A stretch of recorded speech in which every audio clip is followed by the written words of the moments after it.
बहुत लोग ना सुन ले। हफ्ता में 2 बार पुजालू शुक्र और सोमवार।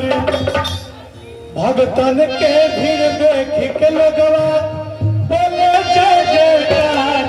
हे मैया खाने वाली, हे मैया रसोई वाली, हे मैया खाने वाली, हे मैया रसोई वाली। हफ्ता में 2 बार पुजालू शुक्र और सोमवार।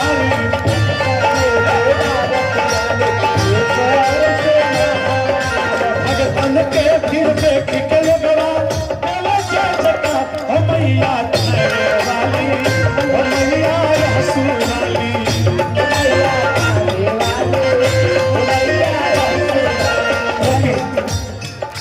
रुकिए भैया रुकिए, ये बताइए थावे गइल बनी, ये बताइए हेकरे से बढ़िया सीन देख लो। अगर हाथ उठाई एक बात दिल से बोले तो बुझाता कि ना कि माई रासू के मस्तक खोले बड़े, बुझाता कि ना? तो बोली प्रेम से शेरा वाली मैया की।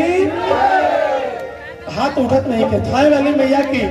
चाचा दोनों हाथों उठाई, उठाई दोनों हाथों को।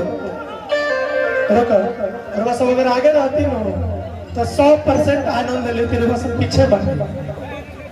रुआ भाग्यशाली बानी, लेकिन हम कहता नहीं कहीं ना कहीं से, और भाग में कहीं ना कहीं से खोट बा। हेजा आगे आती न तो जुंदरी से देखती तो हम थावे गईला पर भी ना मिली। सही कहते ठाइए दोनों हाथों को।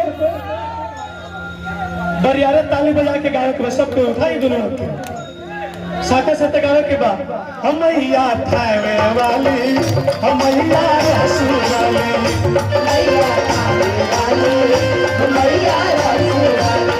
आवाज आवे के चाहिए।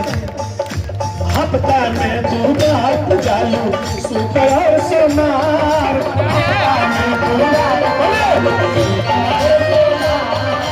भगतन के भीड़ देख के लोगवा बोले जय जयकार। ताली बजा के गाओ के बाद हम मैया थावे वाली,